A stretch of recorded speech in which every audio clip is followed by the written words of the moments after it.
Buonasera e ben ritrovati con La Finestra e buon sabato sera. Il tempo sembra clemente, però insomma ci hanno raccontato che fino al giorno di Sant'Antonio pioverà e lo sappiamo bene noi di Padova che ogni anno durante la celebrazione del Santo ci troviamo sotto un diluvio universale.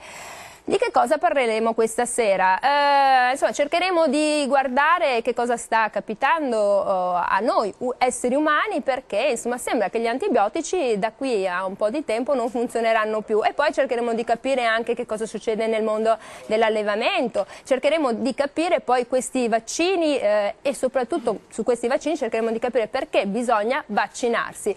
Argomenti non facili sabato sera, ma ripeto, siamo qui, parliamo di salute ed è una cosa importantissima. Il piacere di ospitare in studio con noi il professor Giorgio Palù, presidente della Società Europea di Virologia. Professore, benvenuto. Il piacere di ospitare in studio con noi il presidente di Federconsumatori Venezia, benvenuto. Buonasera. E lei rappresenta tutti i consumatori e sentiremo che razza di lamentele ci sono in questi periodi. Tanti, ma non tutti. Tanti, ma non troppi, si diceva. Il piacere di ospitare in studio con noi il dottor Giancola Giuseppe, il presidente della FIMP della Regione Veneto, Federazione Italiana Medici Pediatri, benvenuto. Buonasera. Il piacere di ospitare in studio con noi Lauris Mazzorato, sindaco di Resano in provincia di Treviso. Buonasera. Con la sua fascia veneta. Veneta, sì, Veneto. Popolo Veneto. E il piacere di ospitare in studio con noi il dottor Alessandro Vaccato Bagilotto, farmacologo, tossicologo e farmacista. Insomma, uno che ha studiato ed è giusto anche che si dica, come tutti. Allora, cosa succede? Che nel 1945 Fleming vince insomma il Nobel assieme ad altri due con la scoperta della penicillina e disse: se male usata o sottodosata poteva non uccidere i batteri ma indurre lo sviluppo di meccanismi di persistenza. Ecco, siamo arrivati al momento che potremmo definire clou zero. Un mese fa circa negli Stati Uniti una donna non riusciva insomma a guarire da un'infezione batterica e di lì si è parlato di un super batterio killer che resiste a qualunque cura e a qualunque antibiotico. Poi insomma la signora con un mix importante di medicinali è riuscita a guarire, però noi siamo rimasti così a chiederci che cosa sta capitando nel nostro mondo, in quello che noi conosciamo. Professor Palù, farmacoresistenza è un argomento che la riguarda da vicino perché tutti i giorni ha a che fare con virus e batteri, è la sua vita e dobbiamo preoccuparci perché ci hanno raccontato che nel 2050 a causa della farmacoresistenza moriranno circa 10 milioni di persone. Beh, non so se queste proiezioni siano corrette come sempre. Lo dice l'Organizzazione Mondiale della Sanità, quindi un ente insomma, del quale sa fare la statistica in termini futuri è sempre difficile anche per l'Organizzazione Mondiale della Sanità.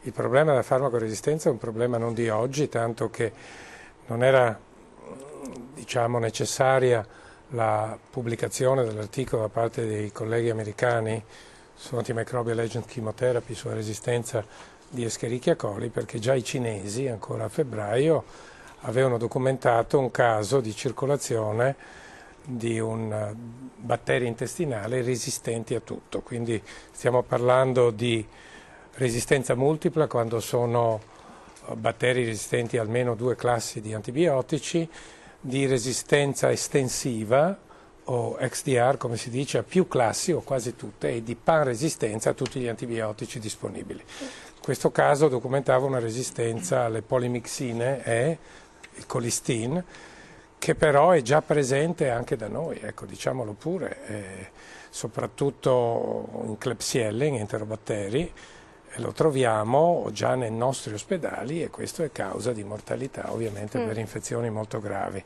E infatti professore, in Italia a causa appunto di questi batteri che esistono, ricordiamolo all'interno dell'ospedale quando una persona purtroppo ci entra, si parla di 5-7 mila persone che muoiono per infezioni nosocomiali, quindi insomma una concentrazione di batteri non indifferenti anche negli ospedali che portano alla morte.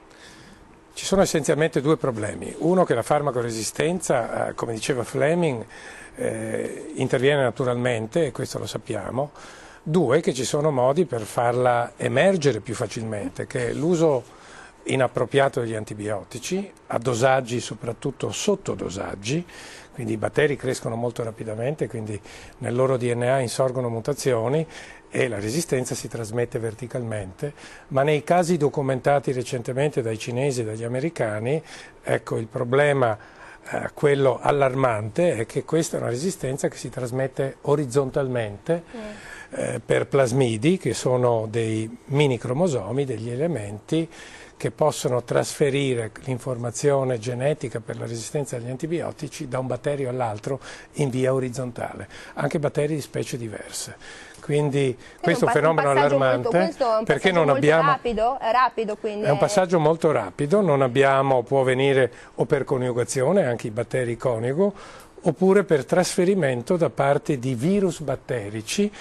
Anche i batteri sono infettati da virus, i virus sono gli elementi più rappresentati nella biosfera, quindi non solo quelli che colpiscono noi, colpiscono i batteri, colpiscono i funghi, colpiscono le piante, e quindi se il trasferimento è orizzontale è molto più rapido, più pericoloso, non abbiamo più armi, anche perché l'industria farmaceutica da 20 anni non è più interessata a produrre antibiotici, produce blockbuster, che sono farmaci che si prendono tutti i giorni, per tutta la vita, come la pillola per il colesterolo, per abbassare la pressione, o l'aspirinetta per ridurre il rischio cardiovascolare, e quindi l'industria è stata poco interessata, quindi non anche abbiamo perché economicamente forse non era più remunerativa, diciamoci la verità, sono le grandi aziende farmacologiche, le grandi aziende farmaceutiche che insomma a un certo punto dicono vabbè, ma chi mi fa fare un altro antibiotico?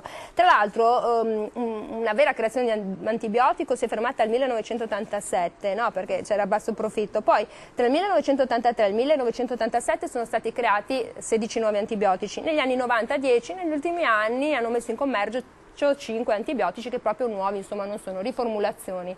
È così, professore? Purtroppo è così, diciamo che l'unica arma che abbiamo a disposizione è la sorveglianza attenta microbiologica, l'analisi dell'epidemiologia molecolare, cioè capire qual è il paziente sorgente che può infettare altri pazienti, quindi le pratiche igieniche, quelle che ci sono state insegnate almeno da un secolo, quelle quindi di lavorare in asepsi con i guanti, sterilizzando attentamente, e soprattutto una volta che si è scoperta dove alberga l'infezione, cercare di usare dei contenimenti, cioè mettere questi pazienti particolarmente a rischio in stanze isolate, in contenimento con protezione di aria. Come abbiamo visto per Ebola, come abbiamo visto per quel paziente che è tornato in Italia, insomma tutti conoscono. Dico, non come per Ebola, ma molto vicino. Beh, allora siamo tranquilli, rilassati, sabato sera uno sta bevendo insomma, una bevanda, qualcosa, e dice cavoli, qua c'è da preoccuparsi. E io vengo al farmacista, perché noi italiani,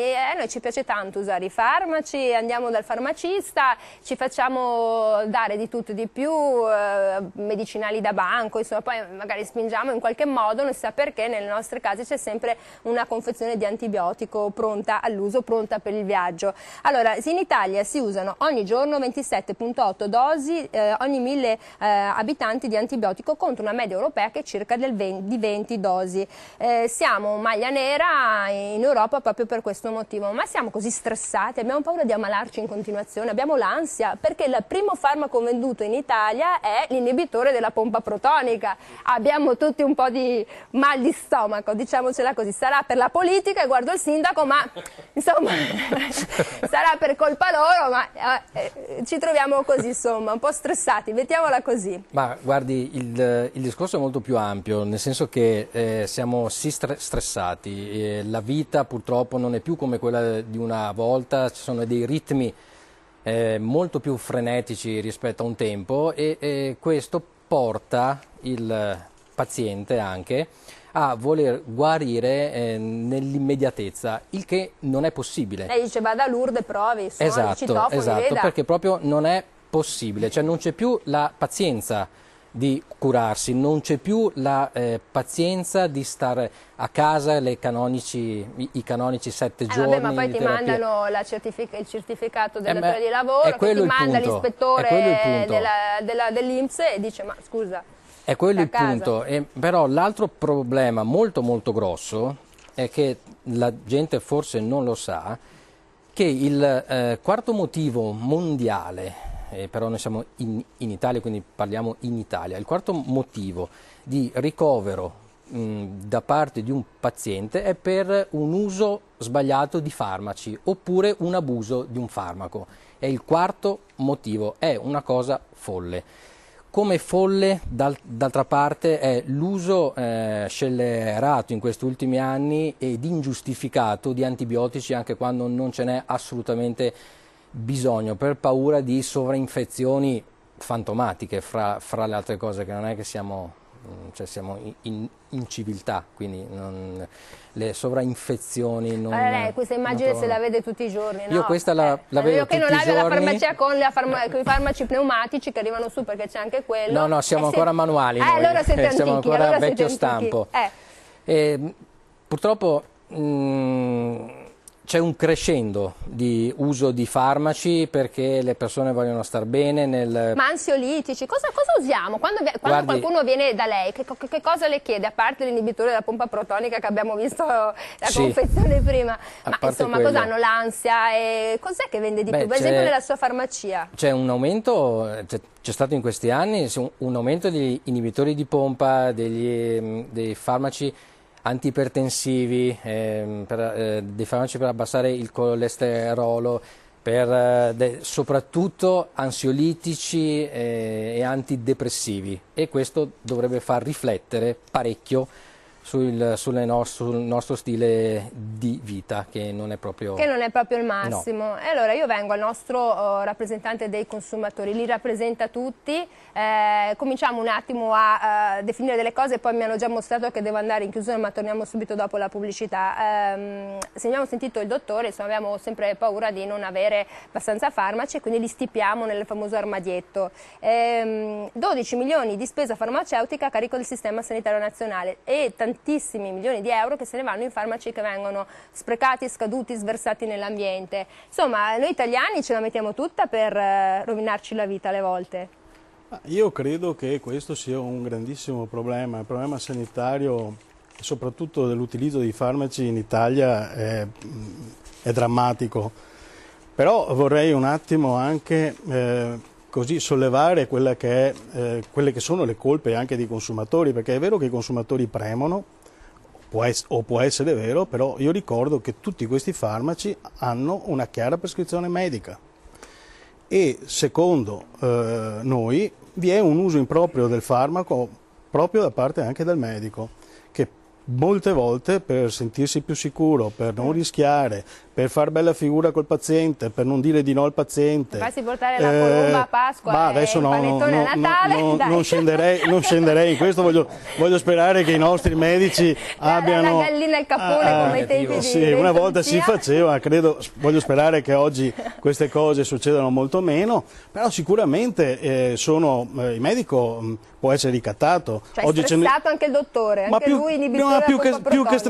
Più che stressato, direi che fa i suoi conti, e la perdita di un paziente oggi per lui può essere un problema, anche perché è poi difficile recuperarlo, e quindi per accontentare il paziente un po', ma soprattutto secondo me per mettersi la coscienza a posto, alle volte ha una prescrizione un po' possiamo dire leggera. Allora, ecco, uso questo termine. Ecco, io devo andare in pubblicità, però poi volevo ripartire da lei. Nel 2015 sono state fatte ben 5 milioni di prescrizioni mediche inutili. Parliamo di farmaci, visite, accertamenti diagnostici e affini. Meditate gente, meditate, andiamo in pubblicità, non andatevi a prendere l'inibitore, la puntata è lunga. A dopo.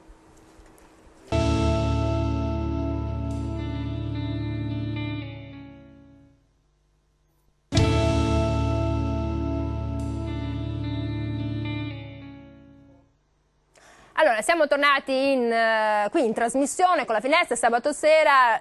Durante la pubblicità j'accuse, non vi dico fra chi, però ve lo dico, fra il farmacista e i dottori. Insomma, il farmacista ha detto, ma non sempre i dottori sanno ben prescrivere ad esempio l'antibiotico, ma poi ci torniamo. Allora, Ormesi, prima della pubblicità abbiamo detto che ci sono stati 5 milioni di prescrizioni inutili. Nel frattempo però abbiamo sentito i dati del Censis, ci sono 11 milioni di italiani che hanno rinunciato alle cure per problemi economici. Allora, dove sta la verità?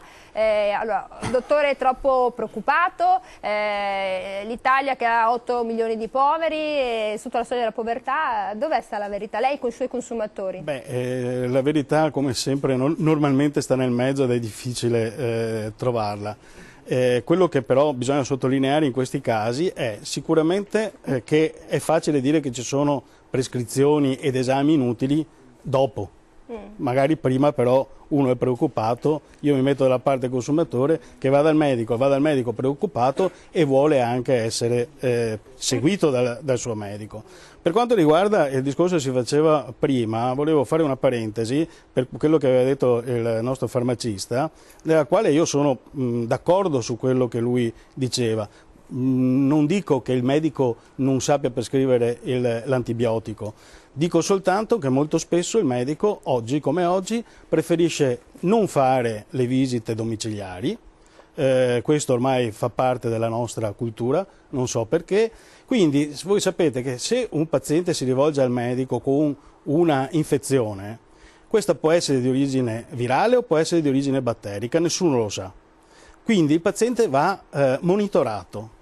Dovrebbe essere seguito, magari qualche volta il medico dovrebbe anche andare a casa. Per evitare questo, per evitare ogni sovrainfezione, il medico gli dà l'antibiotico. Questo è il problema. E ricordo che oggi l'EFSA parla di 25.000 morti in Europa per la resistenza antibiotica. Credo che questi siano dati che devono preoccupare e deve preoccupare anche il fatto appunto che la classe medica in questo paese si sia un po' seduta forse, non lo so, forse ha perso. Io ricordo del mio dottore, io sono un po' vecchietta, ma il dottore mio veniva con la bicicletta a visitarmi a casa, le sorelle e tutti.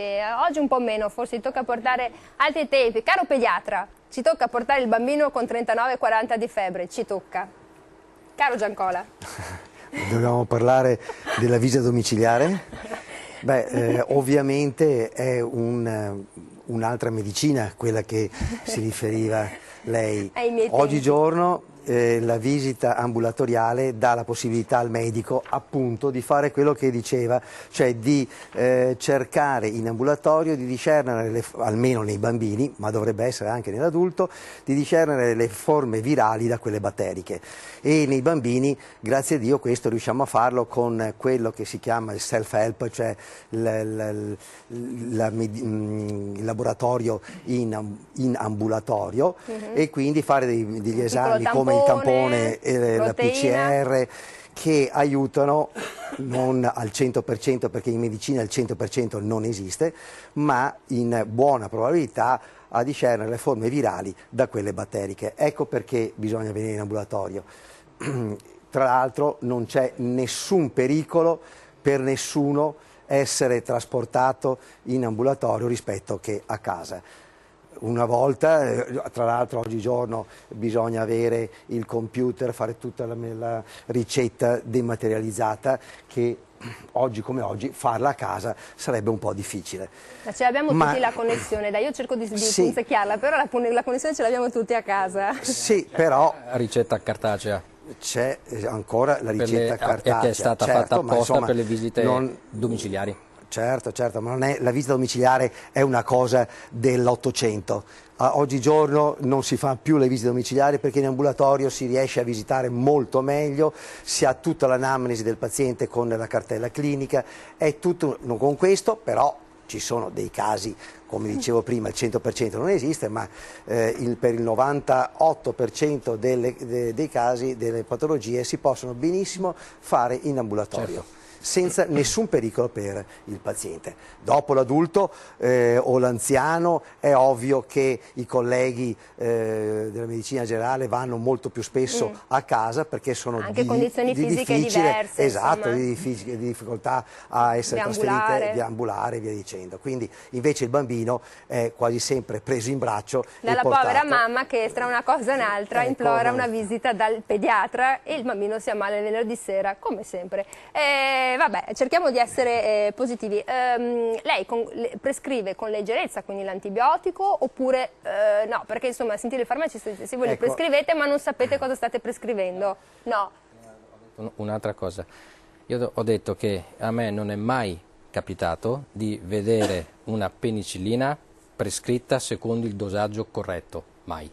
Bene. Ecco, non so a chi si riferisca. Noi pediatri, grazie a Dio, abbiamo una cultura della prescrizione fatta sui chili, sul peso del bambino, e quindi riusciamo, se uno non fa i calcoli sbagliati, ma non credo proprio, si moltiplica il dosaggio del pro chilo per i chili del bambino e se li divide nelle varie somministrazioni. Non credo che ci sia possibilità di sbagliare.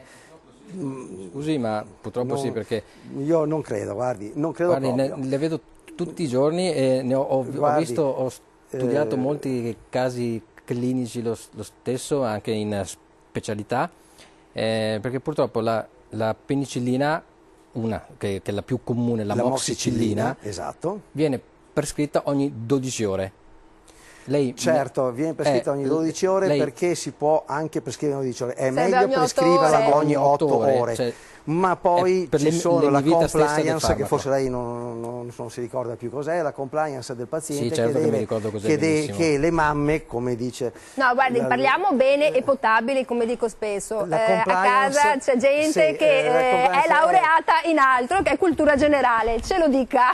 Allora, bene. è la capacità della mamma di essere adeguata a quello che viene prescritto dal medico, e quindi il medico deve prescrivere anche perché la mamma riesca a dare il farmaco al bambino, che è difficile svegliarlo di notte, a mezzanotte è difficile, in bocca, quindi ci sono delle cose che poi è difficile che la mamma faccia, per cui è meglio magari farlo in 2 somministrazioni invece che in 3, che dare per 3 e poi la mamma la dà per 2 sottodosandolo, come diceva giustamente. Comunque, se non mi sbaglio, medicina... caro farmacista e caro pediatra, mi sembra che le aziende farmaceutiche abbiano messo in commercio questi antibiotici con il dosaggio del chilo, cioè c'è la siringa, peso, una mamma tira e spera di dare il dosaggio giusto. Sì, questo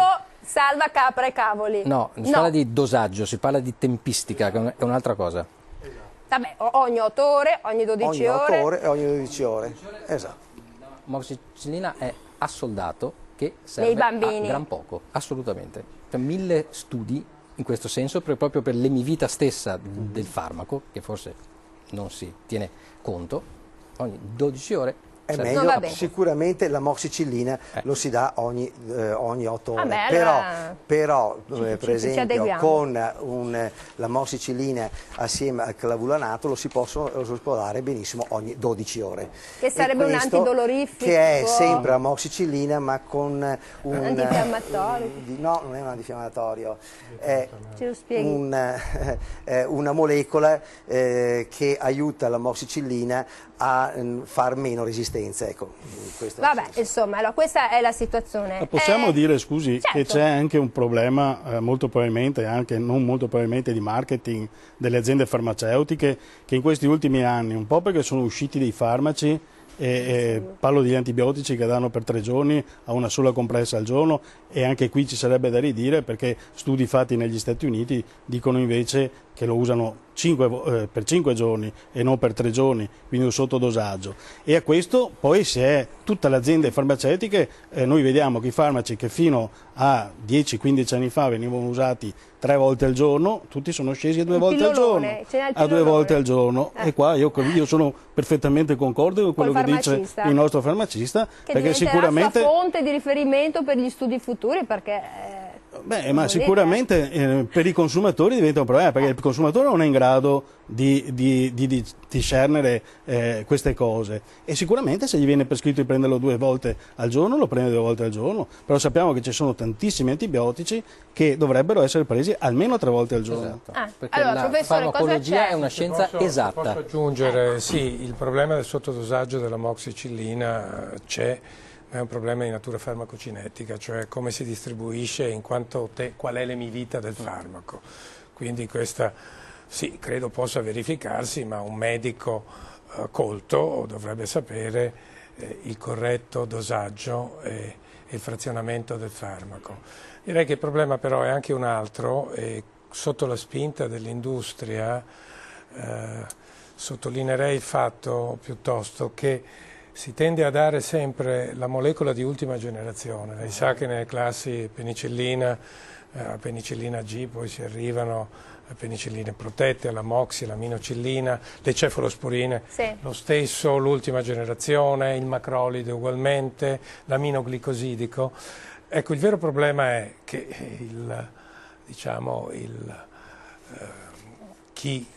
l'industria farmaceutica, attraverso i rappresentanti, ecco, spingono sul farmaco di ultima generazione e questo purtroppo porta a selezionare dei resistenti a tutte le classi di farmaci, ecco, mentre propriamente, come si fa ancora in America, nei paesi del nord, in Scandinavia, nel Regno Unito, si usa ancora la penicillina tradizionalmente, certo. Quindi l'impiego del farmaco di prima o di seconda generazione andrebbe mantenuto proprio per evitare di selezionare resistenti a tutta quella classe di composti. Insomma, come sempre noi italiani seguiamo delle mode molto spesso, insomma, così, tutte quante questo credo particolari. Sia un problema questo principale. Sicuramente.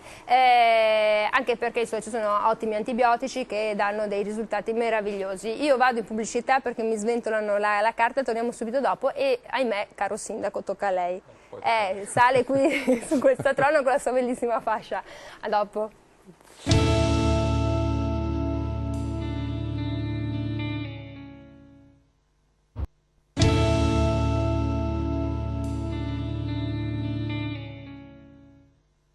Siamo tornati in diretta, stanno decidendo come curare il dottor Ormesi, se dargli 2 pastiglie, 3 pastiglie, se a me darne 5 e al farmacista 10 perché lo devono calmare un attimo, no scherzo. Comunque il sottodosaggio è un problema. Certo, e anche il sovradosaggio chiaramente. Sì, ma direi che l'altro problema è quello che importiamo dall'industria alimentare. È chiaro, perché dopo, come quando uno dice ho un'intolleranza al lattosio, però lo trovi dappertutto, nel prosciutto cotto piuttosto che nei biscotti, e così anche i farmaci, li troviamo negli animali, li troviamo nella catena alimentare umana e purtroppo è così. Ma non solo, perché spesso cosa succede? Che noi sversiamo, cioè buttiamo nel lavandino di casa, ad esempio per quanto riguarda i bambini, molto spesso accade l'antibiotico e questo entra nell'acqua e quindi questo crea problemi, questo crea farmacoresistenza. Ci spostiamo un attimo, poi ci torniamo perché questi sono argomenti importanti che riguardano la nostra salute. Sindaco, lei ha i suoi abitanti, quanti sono? Il mio comune è Resana, in provincia di Treviso, abbiamo 9.600 abitanti. Quanti ciclostili ha fatto?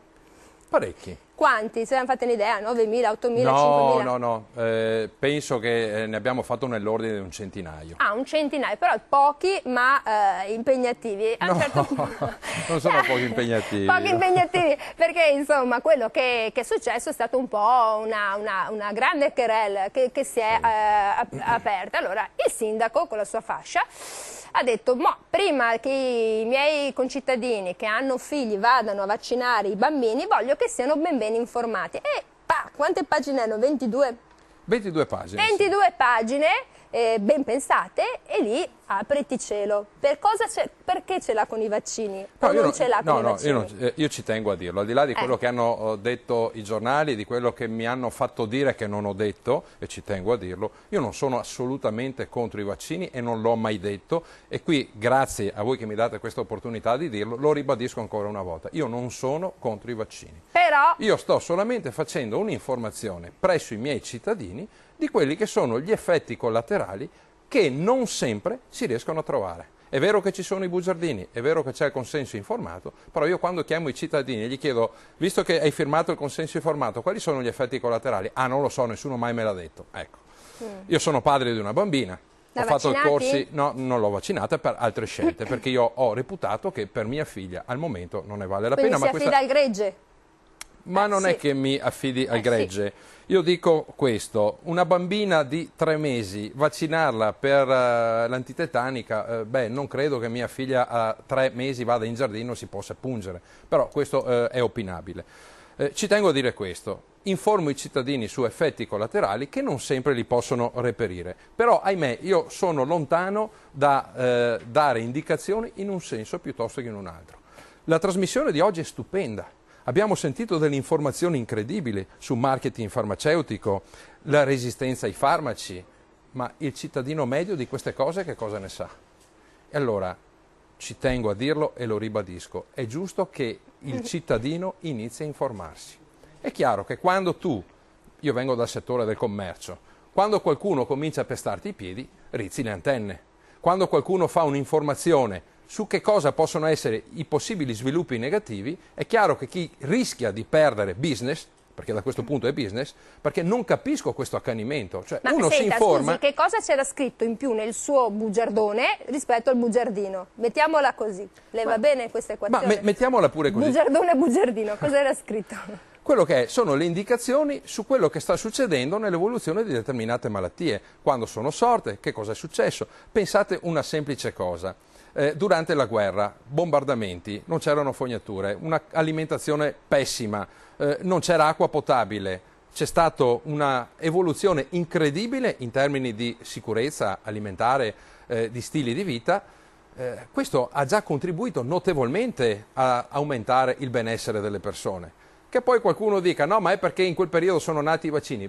Io non discuto questo. Ma veramente i vaccini sono nati addirittura nel 1888, sì, la vaccinazione da vaiolo, se non mi ricordo. Sì, ma le vaccinazioni... 1700, ecco. Sì, ma le vaccinazioni in massa da vaiolo, sono addirittura i cinesi facevano inalare delle polveri di, mi pare, di vaiolo, e parliamo di antica Cina, cioè medicina super orientale lontana, quindi ecco, non è che proprio... Io non voglio andare in questo campo perché poi qui c'è chi è più bravo, chi ne sa di più, chi ne sa meno. Però insomma lei... Io dico questo, i cittadini... Che preoccupazioni aveva? Cioè, sappiamo che quando vacciniamo il nostro bambino, chi ha bambini, va là, fa la vaccinazione e deve attendere 15 minuti, 20 minuti a seconda del protocollo, perché ci possono essere delle reazioni avverse, cioè ci sono reazioni negative, esatto, che può essere uno shock anafilattico, perché ci può stare. Però insomma di solito normalmente le mamme chiacchierano in questi 15 minuti, tornano a casa e si affidano che non succeda una Ma se lei mi permette, io voglio fare un esempio parallelo, che non voglio andare a toccare la sensibilità di nessuno.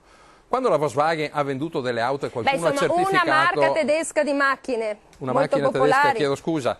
Una macchina è stato certificato che non inquina, poi qualcuno si è accorto che non era vero. Permettetemi che qualcuno possa anche informarsi, possa fare delle analisi, dei test. Tutto questo. Io sto chiedendo solo questo, libertà di informazione. Però è anche vero che l'Italia in fatto di libertà di informazione, ed è una statistica venuta fuori pochi giorni fa, siamo al 77° posto. Cioè tu non puoi dire quello che non viene dichiarato nei protocolli standard. E io su questo faccio obiezione. Ma lei è andato a vedere il Corberva, che sono queste associazioni no vaccinazioni, cioè si è basato su queste raccolte dati, sui dati del Ministero? Ma anche su genitori che sono venuti da me in comune. Analisi del bambino come stava prima, fatto la vaccinazione, effetti collaterali, e li negano. Allora, non ho capito. Mio zio stesso ha fatto un vaccino, stava bene, ha fatto il vaccino, ha avuto 4 giorni che abbaiava, si metteva a abbaiare in ginocchio. Ma quello non è dovuto al vaccino, attenzione, perché i medici hanno detto che non è dovuto a quello. No, se stava bene prima... Però è chiaro che di fronte a dei protocolli dove tutti hanno detto che è così, nessuno si mette contro, perché veramente andiamo a toccare interessi enormi. Così, sono interessi delle grandi compagnie. Tra l'altro la Federazione Italiana Medici Pediatri si è molto occupata di un'azienda farmaceutica, della quale non posso fare il nome, che sembra abbia uno strapotere economico, insomma sono 4 quelle che governano il mondo. Allora, il sindaco dice, io voglio fare un'informazione a 360 gradi perché e ci tengo a dirlo, chiedo scusa, io quando ho fatto i corsi preparto con mia moglie, mi spiegavano perché vaccinare, quando siamo andati dalla pediatra mi ha spiegato perché vaccinare, quando siamo andati all'USL mi hanno spiegato e mi hanno mandato i fascicoli sul perché vaccinare, ma nessuno mai mi ha detto l'altra parte. Allora è anche giusto capire perché sì e perché no. Perché visto, no, che allora, visto che in Veneto è la prima regione in Italia che non sono più vaccinale. obbligatorie a vaccinare, allora 2007. Esatto. Ma allora perché no? Perché no? Paura che succeda qualcosa? Ma non è paura, non è paura, è una scelta. Che uno fa. Allora, cioè io non voglio dare indicazioni perché sì e perché no, sono scelte che uno deve fare liberamente. Ci tengo a dirlo, già dal 2007, grazie a Tosi, in Veneto non è più obbligatorio. Allora perché l'hanno reso più obbligatorio? Dovevano continuare a renderlo obbligatorio. Professor Palù, allora noi abbiamo qualche slide che ci ha mandato anche il professore con delle percentuali di sopravvivenza, che cosa è successo da quando c'è stato l'avvento dei vaccini. Ha ricevuto anche le ultime? È quello che abbiamo ricevuto, perché noi siamo work in progress, cioè lavoriamo sempre, poveretti. Posso però fare una premessa? Prego. Ecco, quando parliamo di vaccini, parliamo di farmaci.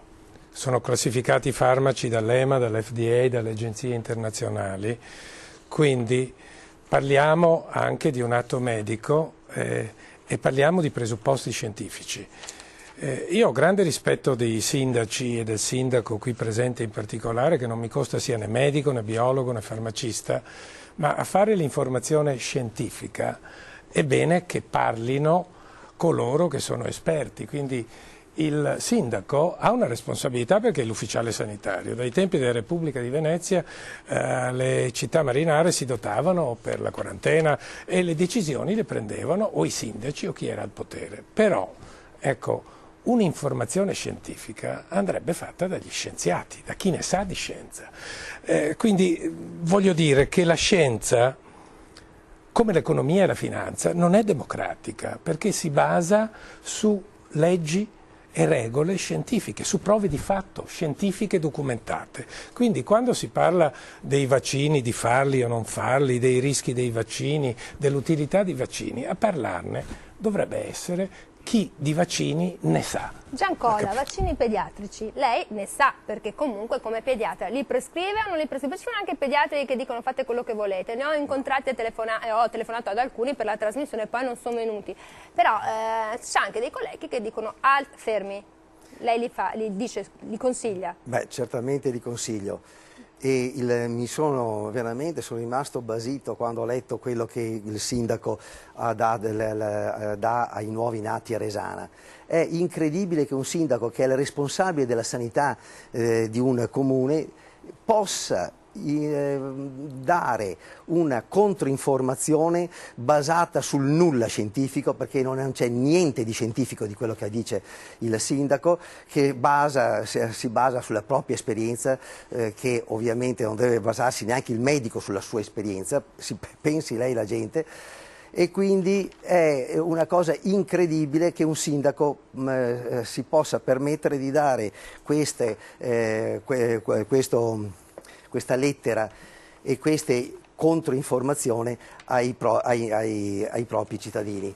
Perché questa non è un'informazione, è una controinformazione. Quindi parlano i dati, il fatto che il 40% dei bambini non vaccinati sono morti di morbillo, che il 27% delle persone non vaccinate sono morte di influenza, il 20% dei bambini non vaccinati sono morti di pertosse, ogni anno 1,5 milioni a livello così globale. Queste sono cifre che non esistono. Che le malattie come il morbillo, come l'influenza, come la varicella siano in piccola parte ma siano mortali, questo lo dicono le statistiche, non lo dice né il sindaco né io, lo dicono le statistiche. Si muore ogni 6-8 mila casi di morbillo, c'è un caso di morte. E a Napoli 10 anni fa ci sono stati 80.000 casi di morbillo e ci sono stati 8 morti, bambini che se fossero stati ovviamente vaccinati non solo non sarebbero morti ma non avrebbero preso neanche il morbillo. E non avrebbero magari avuto le complicazioni, perché e noi parliamo dei morti, appunto, ma oltre a tutte le come negli incidenti stradali c'è il morto sul colpo, ma ci sono poi i morti e poi ci sono tutte le complicanze dall'encefalite a broncopolmonite, otiti e tutte quelle complicanze che con il vaccino non esistono, perché la scienza dice chiaramente che non esistono questo tipo di complicanze e tutte le complicanze che sono scritte in quei fogli che dà il sindaco a Resana sono false. Chiaramente mi permetterei, false. Scusami, di suggerire al sindaco, in linea con l'impostazione politica del suo partito che mi pare contro l'immigrazione selvaggia, l'immigrazione selvaggia, di preoccuparsi di nessun partito, no, ci tengo a dirlo, di preoccuparsi di più del fatto che arrivano immigrati senza vaccinazione e che il morbillo è la malattia più contagiosa che esiste sulla faccia della terra, perché un soggetto infetto ne può infettare altri 30 e come diceva il collega Giancola, non solo la mortalità che è circa 1 su 1000 su chi contrae il morbillo, ma le sequele del morbillo. Sì. E quindi, anche danni neurologici, ricordiamolo, possono esserci complicazioni molto gravi sul paziente a livello anche psicomotorio, insomma c'è da pensarci parecchio. Il dottor Giancola ha citato Napoli, ma noi potremmo citare nel nostro Veneto Bassano, la provincia di Vicenza, i casi di 4-5 anni fa, e questi sono morbillo di importazione, Ma anche a Padova, perché per esempio, c'è viene stato da persone del non morbillo. vaccinate. E rivedremo le malattie, perché ci sono stati i casi adesso di poliomelite importata dalla Siria attraverso l'Ucraina, torna la difterite. Perché? Perché queste popolazioni arrivano senza certificato medico, non sappiamo che vaccino hanno fatto, e trovano una popolazione che, ahimè, non si vaccina più come dovrebbe, perché l'efficienza del vaccino si basa su quante persone si vaccinano. Allora, e per il morbillo almeno il 95% della popolazione. Noi siamo scesi sotto quella soglia, dove avevamo l'obiettivo 95% nel 2015, ahimè, caduto l'obbligo vaccinale, le persone vaccinano meno i propri figli. Noi torniamo dopo la pubblicità e il sindaco avrà qualcosa da ridire, e poi volevo sentire anche la voce del tossicologo, perché c'è anche chi dice attenzione, se noi facciamo una vaccinazione non è detto che poi allo scadere dei 3 anni o dei 3, 4, 5 mesi bisogna rifarne tecnicamente, potrebbe essere ancora attiva quella vaccinazione. Insomma, ci sono tante cose da discutere. A dopo.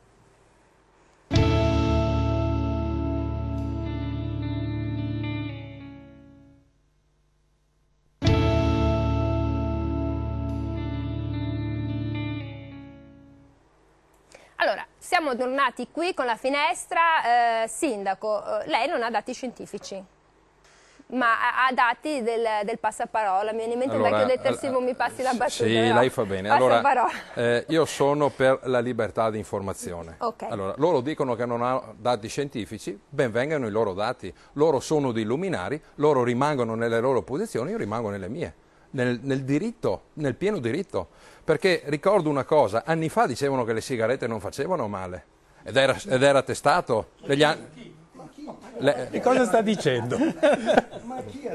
Poi è venuto fuori va bene, dai. Poi è venuto fuori che facevano male. No, Di Bella quanto facevano male, è venuto fuori dopo quanto facevano male, okay. Ma che facessero male lo sapevamo tutti. Dopo lo sappiamo sempre tutti, sempre dopo. Non è rispetto della democrazia. Sì, bisogna parlare con competenza di cose scientifiche. Allora, lei dice io vedo una cosa, che tutto ciò che è scientifico oggi fra 50 anni non è più scientifico, per cui lasciamo immaginare ad ognuno quanto scientifico è ciò che sappiamo. È chiaro che mettere in discussione una certezza, un qualche cosa dove uno ha basato una vita di studi diventa difficile. Io non sto dicendo che loro non hanno ragione, ben venga il loro modo di pensare, ma ahimè ci sono dei casi conclamati in cui ci sono dei danni. Ma lei si riferisce al fatto che il Ministero abbia risarcito, perché poi è circolata anche questa voce? Anche quello. No, anche ci sono quello anche è stato perché quella sentenza che è successa a Rimini è stato perché lo Stato non si è presentato a difendersi, per cui il giudice ha dovuto, perché tecnicamente ha dovuto dare ragione all'unica parte che c'era. Ovviamente in appello lo Stato si è presentato e il giudice d'appello ha dato ragione e torto alla famiglia, ovviamente. Quindi non è vero quello che dicono, che lo Stato ha dato ragione, niente, perché c'è stato il primo di primo grado, in secondo grado invece non è stato dato torto. Lo Stato era in contumacia e Dottore, io rispetto il suo autorevole parere. Io informo i miei cittadini. Poi i cittadini hanno anche il diritto e il dovere. Cosa li informa? Di cosa li informa? Cose che non esistono. È questo il punto. Non è che informa dicendo... Va bene, lei è convinto di informare... La scienza non ha un punto di vista diverso da un altro. Abbiamo visto troppe cose che scientificamente provate e poi nel tempo vengono smentite. Possono essere disprovate scientificamente, quindi la scienza è fatta di ipotesi, di prove che sono confutabili con metodo scientifico, ma non che un coltello con è pericoloso è allucuzioni un'arma. Lo possiamo anche dimostrare che invece è un utensile da cucina, dipende uno dove basa il punto della verità. Il punto della verità. Allora, dove la basiamo il punto della verità? Io ho una sorella che è astronoma, è la scienza più angosciante del mondo, che non mi dà mai una certezza di dove siamo, dove andiamo, che cavolo capiterà. Certezze serie dalla farmacologia. Allora, prima dicevo che ci sono anche degli esperti, no? Il tossicologo che dice attenzione, non è detto che quella cadenza vaccinale lì per quel bambino sia proprio necessaria, magari quello che è stato inoculato è ancora attivo, aspettiamo magari un mesetto, oppure in Germania dicono non è necessario vaccinarli dai 3 mesi, ma possiamo vaccinarli anche un mese dopo, insomma, cioè spostare il calendario. Ecco, quella può essere anche, adesso non so se la domanda arriva. No, io sentivo, okay. sentivo il farmacista. Allora, ci può anche stare, non dico di no.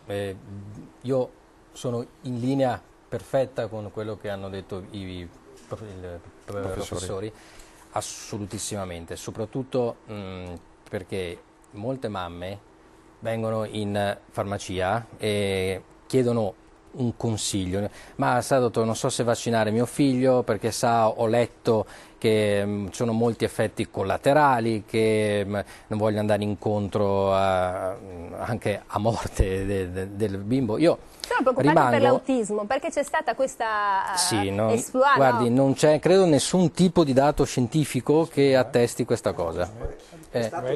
Rigettato il lavoro di Weck, che ha intascato i soldi della famiglia. Infatti, cioè, non c'è nessun dato, nessuno. Ci poteva essere, che poi è stato anche negato quello, che il vaccino antinfluenzale, il fatto di virus procurasse la morte. Inattivati, non solo la morte, anche una sindrome di Guillain-Barré, e anche quello invece è stato escluso. Quindi, certo,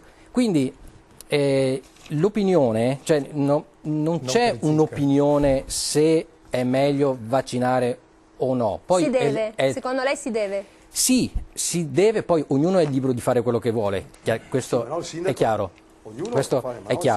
però si deve, è un obbligo morale quello di vaccinare i piccoli per il morbillo, anche perché ricordo che negli Stati Uniti tutti i nati dopo il 1957 possono essere considerati immuni da morbillo.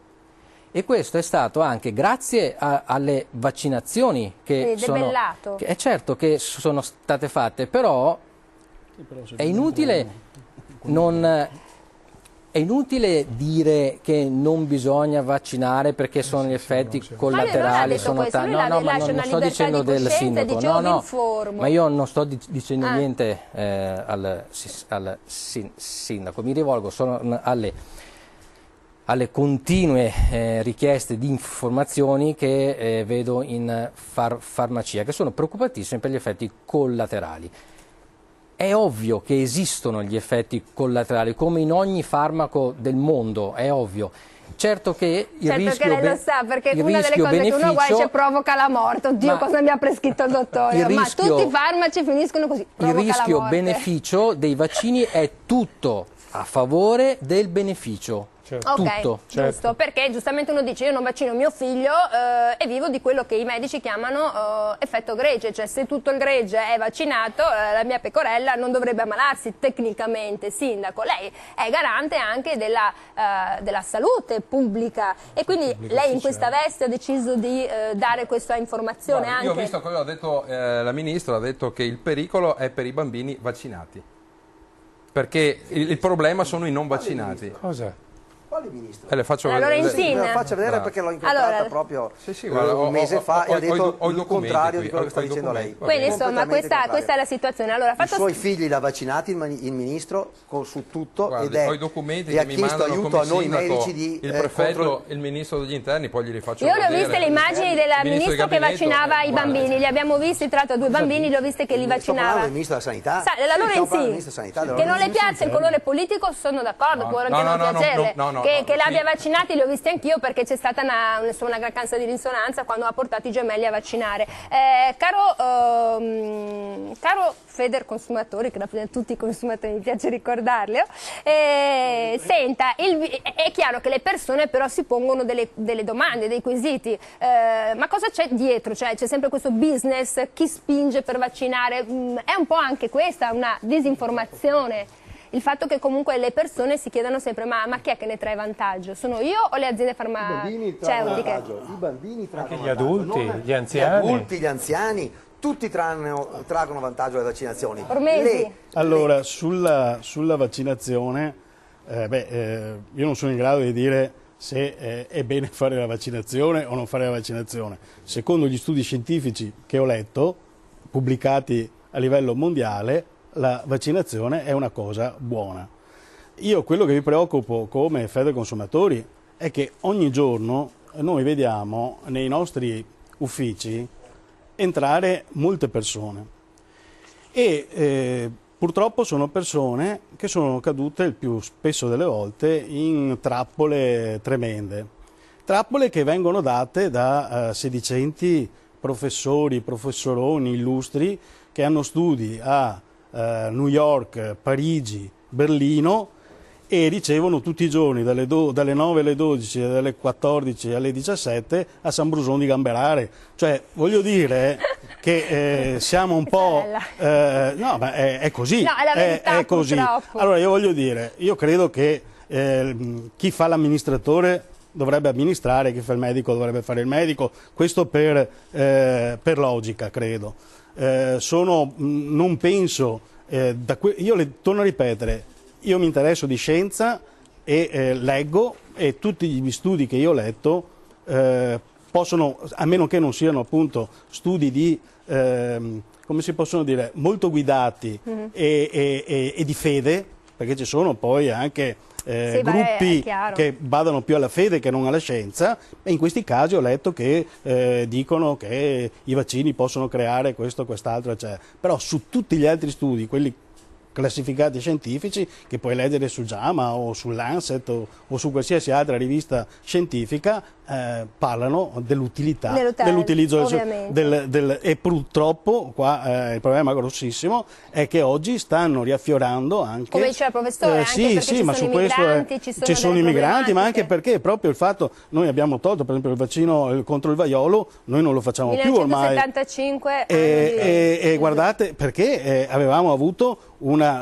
sì, su tutta la società ormai non esisteva più il vaiolo. Oggi noi abbiamo quel problema anche dell'immigrazione, abbiamo il problema che qualcuno... In Ucraina hanno continuato a farlo, nonostante cioè in alcuni paesi dell'Europa, alcuni paesi hanno fatto un po' quel cavolo che hanno voluto, un po' come un po' su tutto, che l'Europa è una grande potenza. Dopodiché dobbiamo tenere presente che molto probabilmente le aziende farmaceutiche operano anche per fare vaccini dove forse non servirebbe farle. Su questo possiamo anche discutere, dovrebbe discuterne la scienza, voglio dire, potrebbe succedere questo, potrebbe essere, cioè che io non lo posso ad negare. acquistare dosi massicce come è capitato ma in come è capitato in alcuni casi li mettiamo via, intanto dopo sono stati buttati via, sono stati spesi milioni in quei casi, però voglio dire, sono altre cose questo. Quell'anno dell'H1N1 i vaccini sono arrivati un po' troppo tardi, mentre l'influenza è arrivata a metà novembre,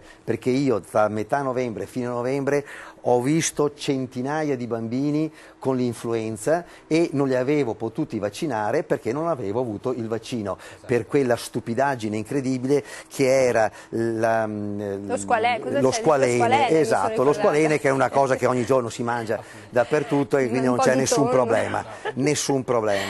E il vaccino è arrivato troppo tardi, per cui è stato inutile, perché poi come è arrivato, se n'è andata l'influenza quell'anno, cioè a dicembre non c'è stata più, però in 15-20 giorni c'è stato il disastro. Ma allora, non è che sia stato comperato inutilmente. Purtroppo è stato comperato inutilmente. Allora io mi faccio un sorriso perché devo andare in pubblicità, il mio collega gli sono caduti tutti i fogli della pubblicità, non poteva più dirmelo per una volta, pubblicità.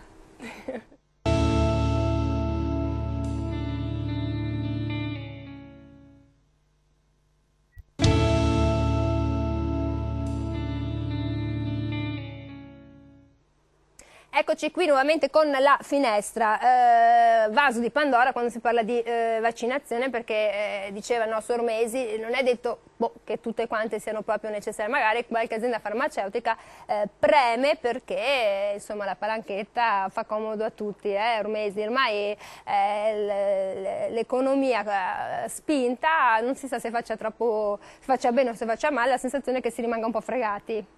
Ormesi. Sì, io credo che un problema, cioè il problema sanitario, il problema del farmaceutico esiste.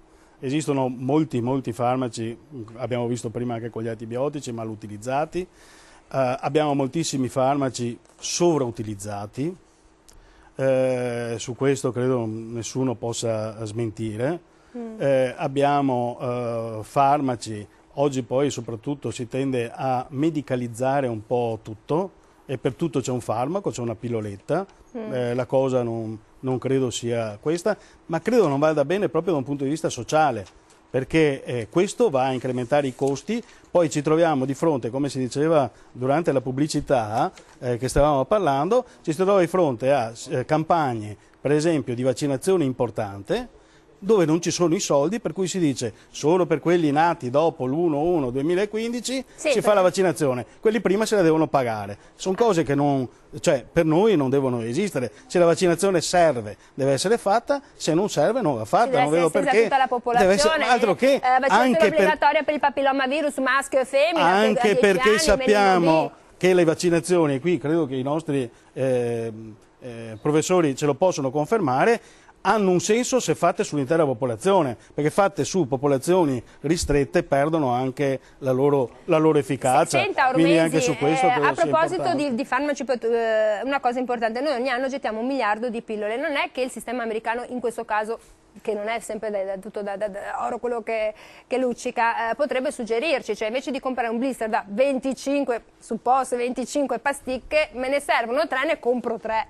Ma su questo non c'è dubbio, questa è una cosa che tutte le associazioni di consumatori da anni chiedono, non è certo un problema che riguarda i consumatori, anzi i consumatori su questo sono favorevolissimi. Noi cioè io vado dal farmacista e dico dammene 3. Certo, al fare il farmacista e non vendere e non fare il bottegaio. Il bottegaio, il commerciante a vendere zoccoli e creme. Invece il farmacista dovrebbe finalmente dare il farmaco secondo la prescrizione del medico e quindi non a confezioni ma a ciclo di cura. Guardi, questo sono d'accordo essere. con lei al 100%, infatti mi reputo, io e il mio staff, lontani da quella tipologia di farmacista che ha detto lei, perché noi... Che te vende la caramellina. No, certo, ma ecco, ci tengo a il 100% perché... non esiste. No. Però... Grazie a Dio, per esempio, neanche nei sindaci c'è il 100%. Ci tengo a esiste sempre uno che è fuori. Ce l'ha qui davanti. Ce l'ho qua in fianco. Noi facciamo della deontologia il nostro cavallo di però battaglia. Ha ragione perché... anche il pediatra, tu entri in farmacia e te vende il rossetto, la crema anticellulite, il callifugo, la scarpa, è stato lo zoccolo, dettato purtroppo dal commercio, dal commercio, ma dalle perché forse liberalizzazioni e da quant'altro. Federfarma dovrebbe dire attenzione, le farmacie non è che possono di supermercati dalle 9 alle 20, perché anche quello è un problema, c'è tanta offerta, i dipendenti costano e a un certo punto anche il titolare della farmacia dice tanto mi costa, tanto deve entrare. C'è troppa offerta. Questo è stato anche snaturalizzato. C'è sempre qualcosa dietro. Certo, poi... uno di 5.000 è ancora valido, una farmacia di 5.000 assolutamente abitanti. sì. Non è che abbiano cambiato le cose. Però diciamo si è 3.000 mi sembra. No, 5.000. No, si è abbassata la piana. L'hanno abbassata a 3.000. Quindi Abbassata per l'aumento della No, popolazione. ne ho 2, c'è la richiesta della terza, però per 100 abitanti siamo lì e lì, infatti ci sono ricorsi contro ricorsi, c'è chi vuole aprire, c'è chi si mette di traverso, però... alza le mani e dice io mi occupo di altro in questo caso, quindi insomma è anche un po' colpa di alcuni farmaci, di alcuni colleghi, no, di molti bene, ci stiamo facendo un sacco di amici questa sera, non tanti, però tantissimi. Ha ragione il professor Giancola, assolutamente ragione, che si è snaturalizzato il lavoro del farmacista, non esiste più quello che era mio nonno, non c'è più purtroppo. Ed è un dato di fatto. Insomma, una volta c'era il parroco, il farmacista e il sindaco, questa era la società di una volta. Il medico condotto? Il medico condotto. No, scusi, però mi veniva a trovare a casa anche, certo, il medico condotto, sì. Anche in bicicletta oppure a piedi, gli davo il cappone, gli davo 2 uova fresche e era contento lo stesso. Palù. Torniamo alle cose importanti. Senta, io ho accettato volentieri di venire a questa trasmissione anche perché sento il dovere come ricercatore, come medico, come microbiologo, come presidente di società scientifica di dire qualcosa alla gente che ci ascolta, alla popolazione, alla società civile sul campo della vaccinologia e delle farmacoresistenze. Soprattutto perché c'è molta disinformazione. Allora, quindi lei ha portato delle immagini, vediamole. Faccia passare le immagini, ma ci tengo a dire cose molto precise. 1. Non esiste nessuna prova scientifica che i vaccini sono dannosi. 2. Esistono invece prove documentate che i vaccini sono il presidio medico-farmaceutico che è stato più benefico per l'umanità assieme alla potabilizzazione dell'acqua. 3. Ha debellato malattie infettive e le ha fatte diminuire di oltre il 99%, malattie che vanno dal morbillo, dalla rosolia, dalla parotite, dalla poliomelite, che vedete qui. Non ci si ricorda più di questi casi, quando a scuola incontravamo persone con la poliomelite, con la difterite. Quindi, terza cosa, ecco, se c'è un problema, ecco, è quello della disinformazione e che oggi si vaccina troppo poco. Dovremmo vaccinare di più. Perché non si vaccina? Diciamo che è molta colpa anche dei medici, che sono tiepidi, inducono nella popolazione una certa esitazione, una certa diffidenza, non spiegano bene, perché non hanno forse il tempo, quelli che sono i vantaggi, quelli che sono i rischi e soprattutto quelli che sono i rischi di contrarre una malattia infettiva o altamente contagiosa. Quindi esistono documentazioni di efficacia e, da ultimo, ecco, vorrei dire che non solo ci si vaccina troppo poco, ma si investe poco nelle vaccinazioni. Guardi, si pensi che della spesa farmaceutica circa 117 miliardi, mi piace parlare, 8 miliardi per i farmaci e di questo 300 milioni per i vaccini, meno dell'1%, quando il medico sa, è vero, primum non nocere, non fare del male, ma soprattutto provvedere alla salute dell'uomo, ma il medico dovrebbe anche curarsi che, insomma, prevenire è meglio che curare. C'è una paura ancestrale di farsi qualcosa perché un domani non è detto che mi ammali, ma nessuno esita a prendere il farmaco e basta guardare il cosiddetto bugiardino, il foglietto illustrativo, per vedere quante controindicazioni.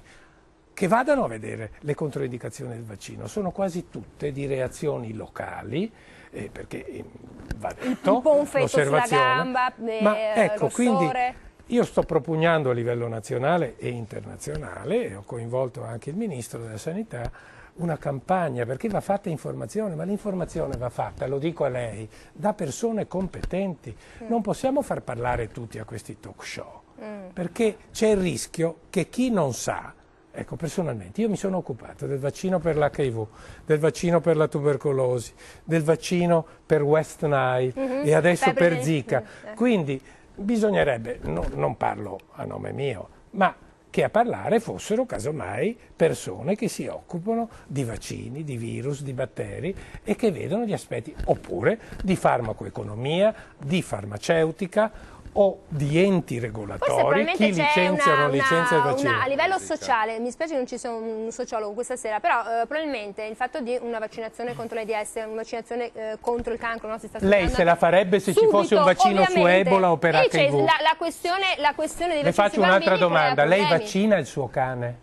Non ce l'ho, ma se ce l'avessi sì. Certo, allora li vaccina tutti i bambini, gli anni. Quindi, Ma sa che quello che noi mangiamo dei polli sono vaccinati tutti i giorni per prevenire. Allora, come mai i veterinari vaccinano gli animali? La domanda è, abbiamo eradicato il vaiolo dalla faccia della terra, la peste bovina con le vaccinazioni, ecco, forse nessuno lo sa, ma il virus del morbillo nella vacca. E non abbiamo ancora eradicato il morbillo, potremmo eradicare infezioni virali o batteriche che sono con noi, che hanno l'uomo come serbatoio e come ospite. È chiaro che non possiamo eradicare il tetano, perché il bacillo e soprattutto le spore sono ubiquitarie, sono nella terra. Ecco perché dobbiamo vaccinarci e vaccinarci presto, quando il nostro sistema immunitario a 3 mesi è già maturo e soprattutto poi facciamo il richiamo al 5° mese, all'11° mese e è pur vero, il tetano forse nessuno se lo ricorda più. Faccia passare una diapositiva. Allora, adesso vediamo quando. Forse un medico che si laurea oggi non ha ricordi della difterite, quindi dobbiamo avere ricordo di questo. La troviamo, la mandiamo in onda. Sì, giustamente dicevo, probabilmente è l'impatto emotivo. Chiaramente quando si parla di certi tipi di malattie una persona dice sì, mi vaccino subito perché c'è il pericolo imminente di morte. Il mio invito è fare un'informazione corretta E mi rivolgo molto spesso ai medici, perché dico che sono inadempienti, qualche volta dimenticano che per il medico è un diritto per tutti vaccinarsi. L'obbligo vaccinale è stato tolto su un'indicazione della Comunità Europea, ma l'indicazione è il Veneto, è stato la prima regione ad adottarlo, ma questo non significa che non ci si deve vaccinare, anzi si deve mantenere il registro per le vaccinazioni. Oggi, ahimè, ci sono 19 regioni e 2 province autonome che hanno calendari vaccinali diversi. Vuol dire che se io vado in Friuli o a Trento, in provincia di Centro, c'è un'epidemia di morbillo, non hanno fatto la vaccinazione, me lo prendo perché non veniamo vaccinati tutti nello stesso periodo. Ci sono 21 centri di acquisto diversi e soprattutto le regioni del sud non tengono i registri di quant'è la copertura vaccinale. Ed è dove tra l'altro si vaccina di meno. Io sono convinto che sarebbe bene che i vaccini, in questo caso, entrassero a una centralizzazione che vengono ripresi, come aveva suggerito il Ministro, a livello centrale. Si parlava addirittura di un centro di acquisti europeo per i vaccini, che ci sia un unico calendario, che ci sia un censimento. Quindi valido in tutta Europa in modo che sia standardizzato, cosa che non succede. ci siano differenze. E allora, ricordiamo, si vaccina troppo poco e si fa poca informazione sull'utilità dei vaccini e anche, voglio dire, su quelli che possono essere gli effetti collaterali, quelli scientificamente provati. Allora, io devo andare in pubblicità, torniamo subito dopo, figuriamoci se il sindaco non ha qualcosa da dire. Già è stato eletto? Quando è che è stato eletto? 2 anni fa. Allora, campagna elettorale fra un po'. A dopo.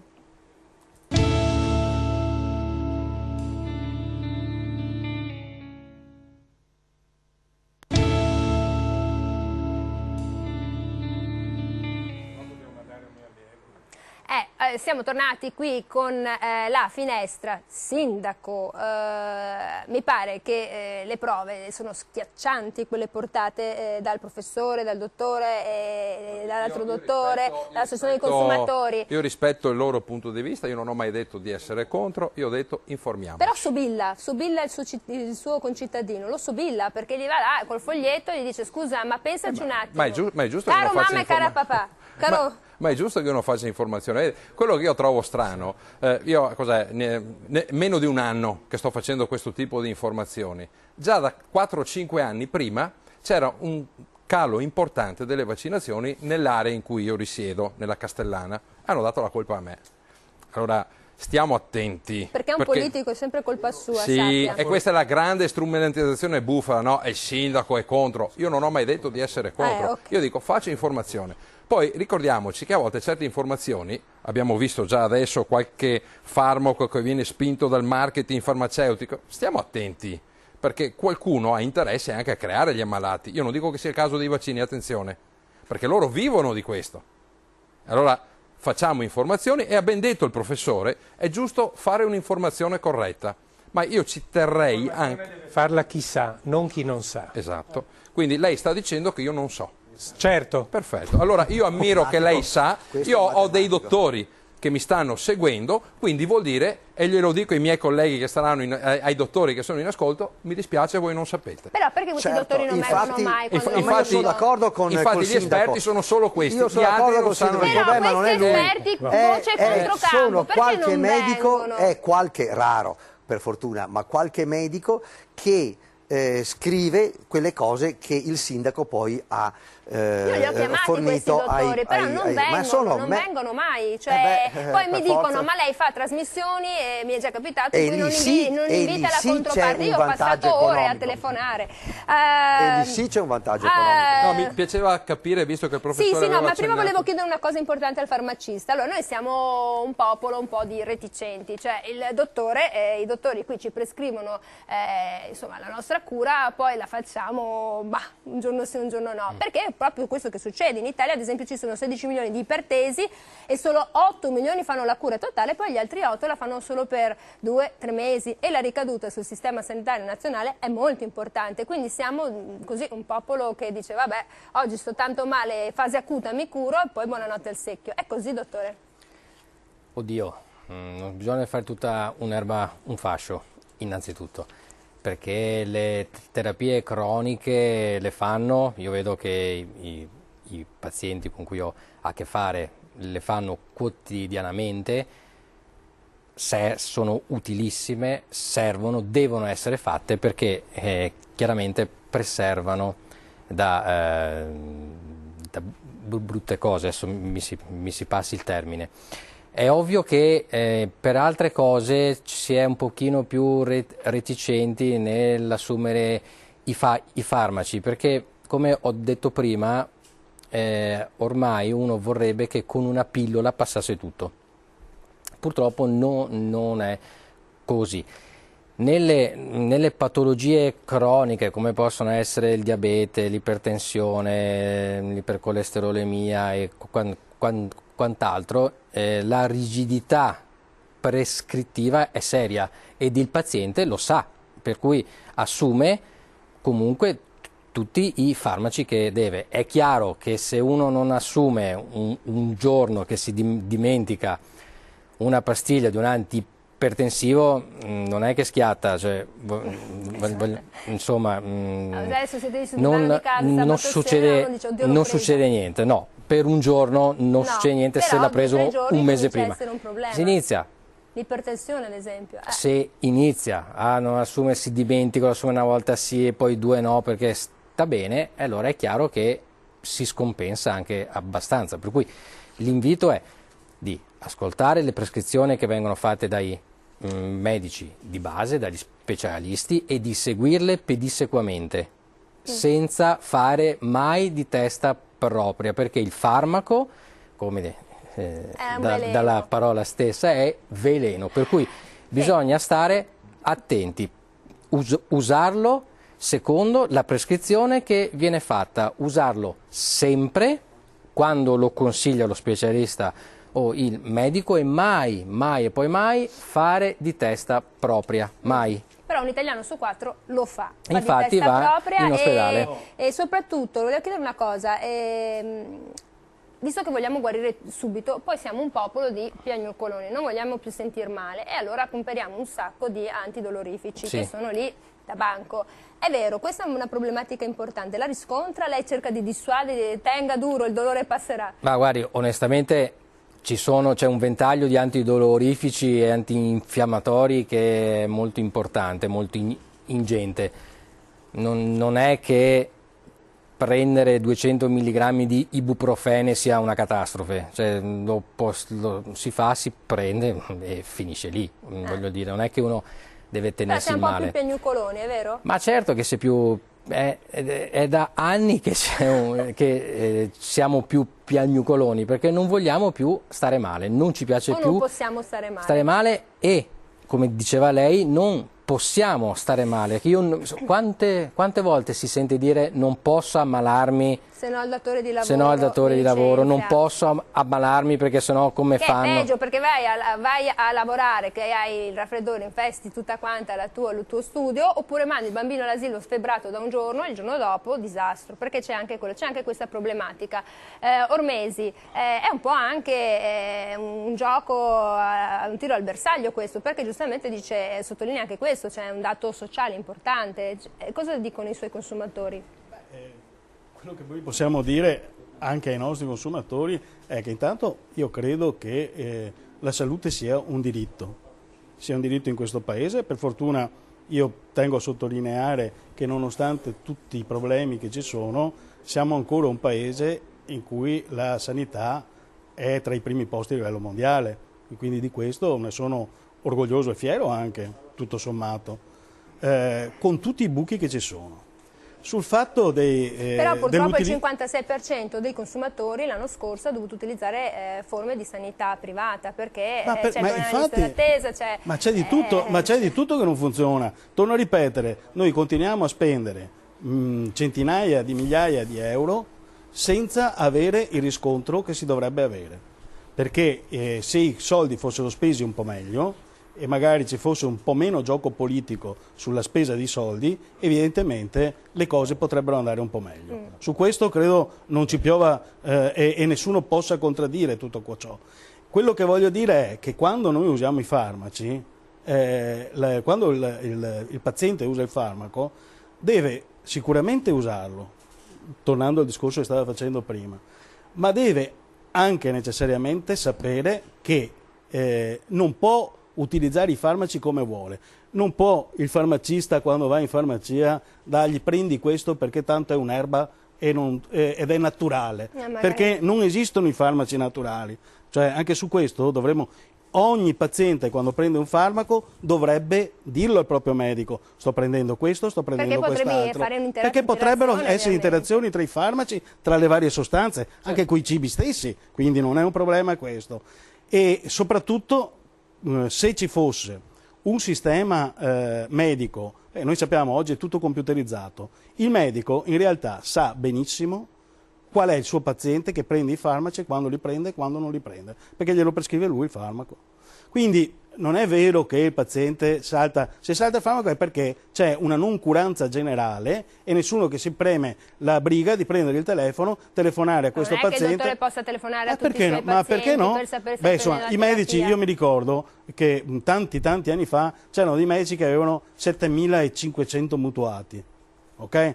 Io non lo so, molto probabilmente erano meno curati di oggi, non metto in dubbio ciò, molto probabilmente c'era meno da fare. Io so però che i pazienti erano curati, che questi medici si alzavano e andavano a casa a vederseli, bene o male gli anziani li visitavano. Oggi un medico ha come massimo, parlo medico di base, 1.500 pazienti, come massimo, ma ce ne sono tantissimi che hanno meno, sono sempre oberati di lavoro, non si capisce cosa, fanno 3 o 4 ore di ambulatorio, anche il pediatra ogni tanto adesso ti scritte, ma io non entro nel merito. Io voglio dire che dovremmo dare un sistema migliore, dopodiché scopro che questi medici hanno altri 5 lavori.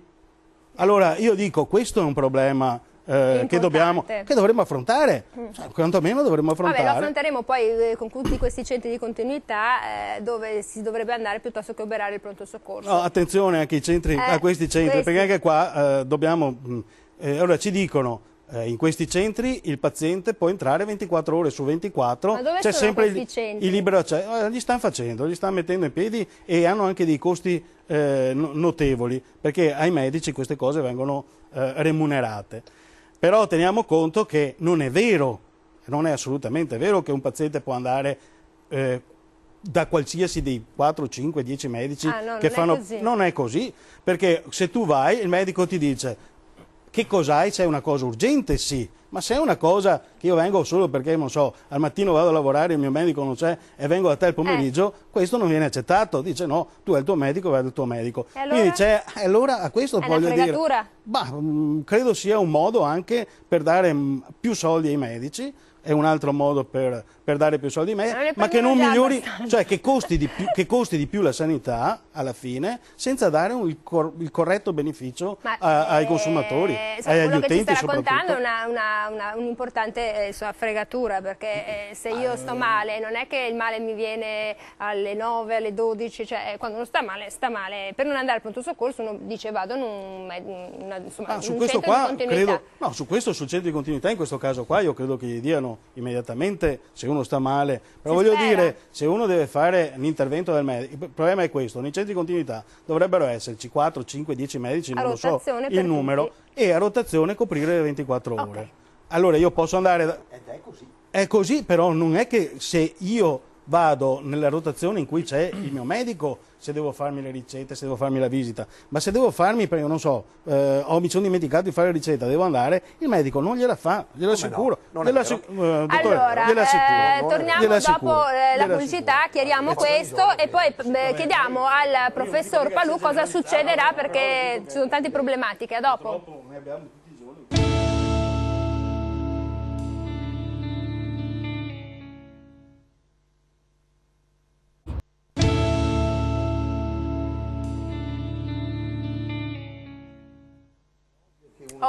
Continuano a discutere sulla questione dei centri di rotazione. Siamo tornati qui, cari dottori, cari consumatori, con la finestra. La querel qual è? È così o non è così? Giancola, sarà così, come dice Ormesi, che se vai è una tombola, se c'è il tuo medico vinci, se non c'è torni a casa. Oppure qualunque medico in quel centro prescriverà la cosa della quale hai bisogno. No, dunque, allora, la continuità assistenziale in queste cosiddette medicine integrate in cui ci sono 7-8 medici di medicina generale, il rapporto fiduciario tra paziente e il suo medico deve essere alla base di tutto. È chiaro che se uno ha un'urgenza può andare anche da un altro medico del gruppo nel momento in cui il proprio medico non c'è, però le urgenze sono molto spesso diciamo così psicologiche, non reali, e quindi si tende a rinviarlo al medico suo perché conoscendolo bene e meglio può curarlo meglio. Questo, certo che se c'è un forte mal di pancia, una forte otite, allora è chiaro che il medico interviene subito. Ma quelle sono prestazioni, diciamo, non differibili. Però se è tutto computerizzato, qualunque medico che c'è dovrebbe ha la cartella, alla cartella certo, certo, quindi certo. non è, se uno è un medico sa affrontare sì, certo, ma una cosa è leggere, una cosa è sapere e avere il rapporto con il paziente. Però poi è una cosa vanno un po' poveretti, diversa. io guardo i farmacisti, perché dopo è come il confessionale, se non c'è la risposta immediata vanno dal farmacista e gli raccontano vita, morte e miracoli, dolori, e cioè il farmacista è peggio del prete come conoscenza negli ultimi anni sì. Anche dell'intimità dell'ammalato. Negli ultimi anni sì. Professor Palù, cosa ci deve spaventare? Ci deve spaventare un virus in arrivo, un virus già esistente, ci deve spaventare Zika, ci deve spaventare che non sentiamo più parlare di Ebola, ci deve spaventare West Nile, cosa ci deve spaventare? O possiamo stare tranquilli in questa notte? Ma ci deve spaventare l'ignoto, quello che non conosciamo, quindi noi sappiamo che in particolare i virus, ecco, i batteri credo che li abbiamo ben conosciuti, anche se solo una parte di quelli responsabili della patologia umana, perché poi popolano il pianeta, ecco, solo pochi fortunatamente sono patogeni. Vengono fuori sempre nuovi virus. Da dove vengono? Dal reservoir animale, vengono dai pipistrelli, 2 nuovi virus dell'influenza, il virus della MERS, paramyxovirus tipo Endra, Nipah, nuovi virus che emergono e continueranno ad emergere perché le specie evolvono e i virus sono con noi. Quindi, però dobbiamo essere pronti e conoscerli. Per quanto riguarda, se lei si riferisce a quelle che sono le epidemie in corso, io direi che sì, in Brasile oggi c'è Zika, ma più di Zika c'è chikungunya.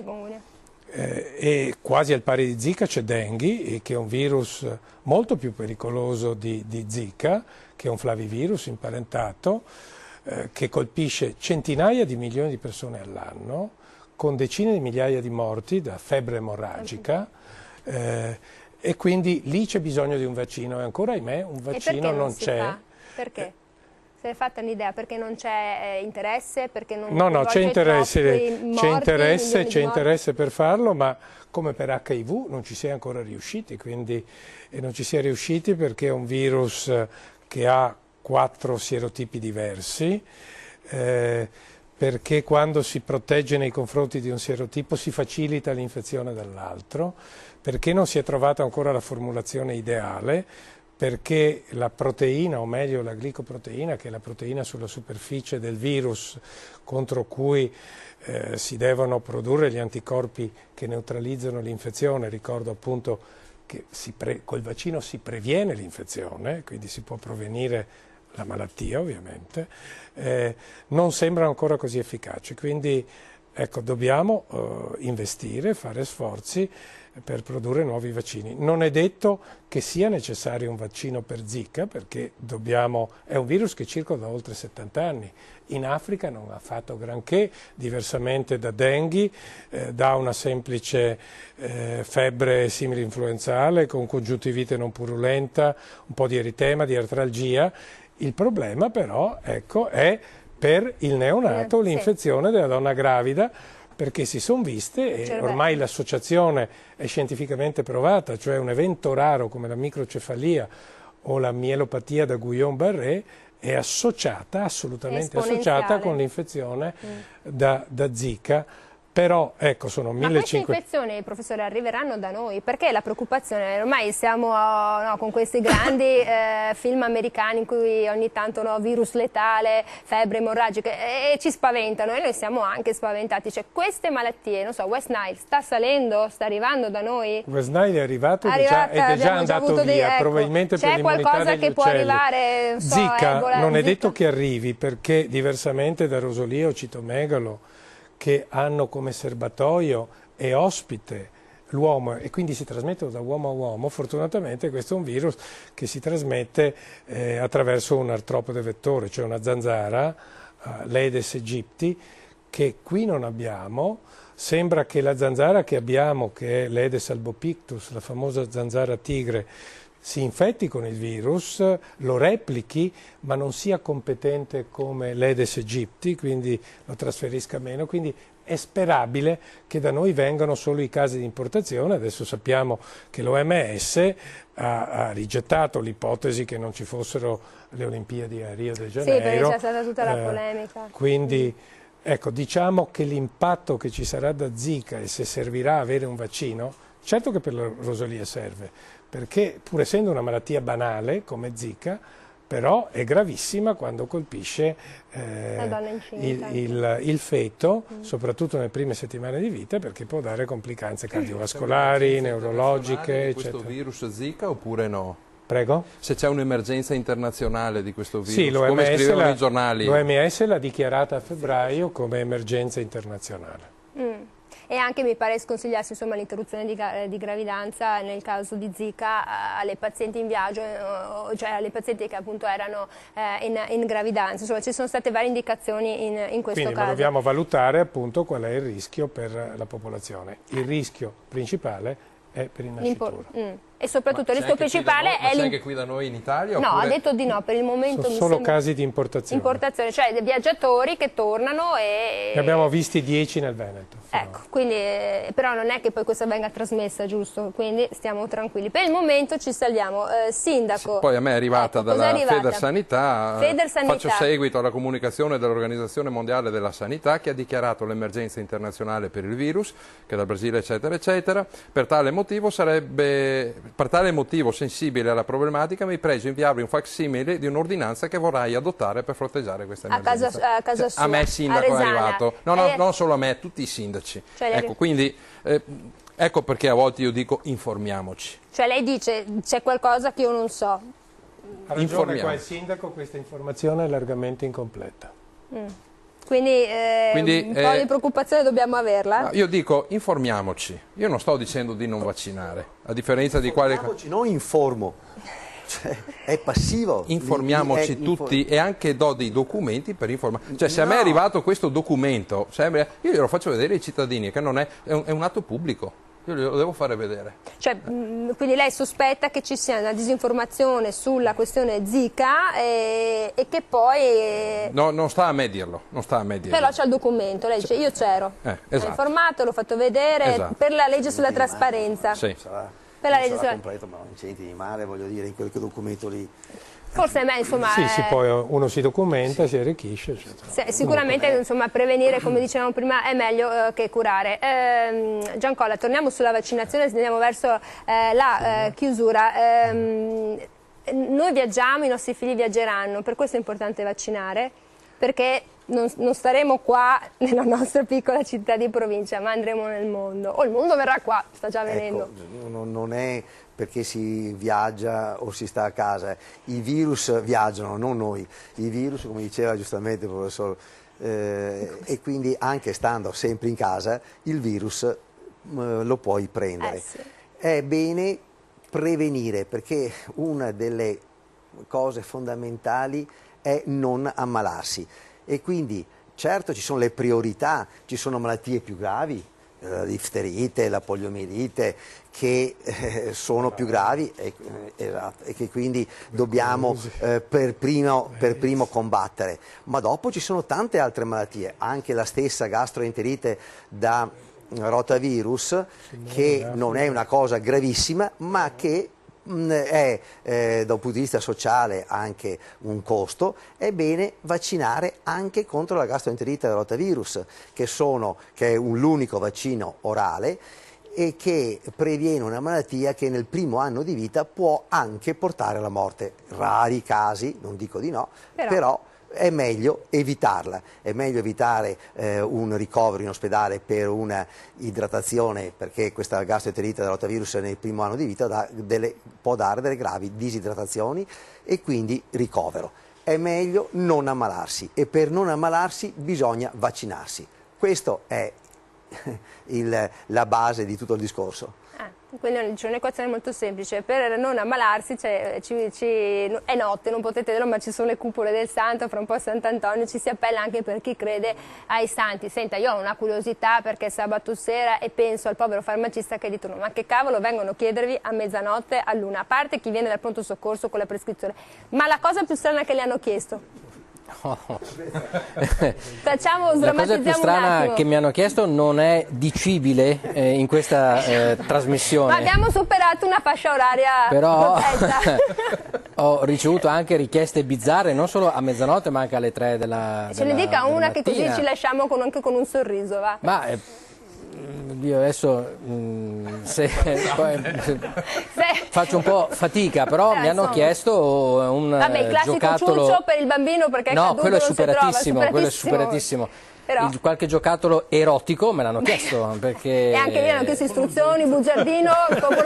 No, lì fa solo bene. Lì fa solo bene, nelle schizofrenie ma non può provocare la morte. Visto che fa solo bene, nelle schizofrenie un medico inglese curava con metodi isteria, non farmacologici, ma e non dà effetti collaterali. E non dà effetti collaterali, anzi. Bene, abbiamo scoperto anche una piccola nicchia del mercato farmaceutico, però insomma alla fine la gente viene e chiede farmaci normali, insomma, anche a mezzanotte, a luna di notte, alle 3. Sì, soprattutto anche adesso, a parte gli scherzi, vengono con urgenze da parte di centri ospedalieri, di pronti soccorsi, così sì. Quindi insomma cose normali, però ogni tanto poi c'è anche l'assorbente, perché o il latte per bambino per la mamma distratta, però sempre colpa delle donne.